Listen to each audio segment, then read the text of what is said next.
Sabi mo sa akin noon, hindi mo pwedeng talikuran ang panawagang ipagpatuloy ang laban ng iyong mga magulang.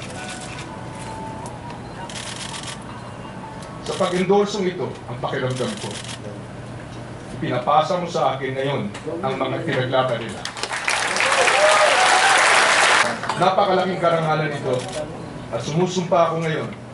Hindi ko dudumihan ang pangalan nila at lalong hindi ko dudumihan ang pangalan ko nila. Hindi ako lilihis sa daang matuwid. Ibubuhos ko ang lahat. Wala akong ititira para sa sarili ko. I will leave everything on the floor para sa labang ito.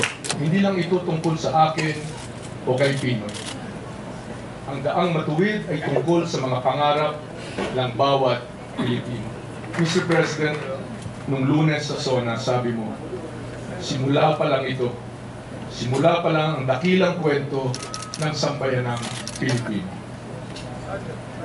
Ngayon, buong katapatan, buong loob at buong paninindigan kong tinatanggap ang tawag ng daang matuwid. Ako si Mar Rojas, tinatanggap ko ang hamon ng ating mga bot. Itutuloy, panalawakin at ipaglalaban ang daang matuwid. Maraming salamat, Hawaii. Pagod tayong mahal.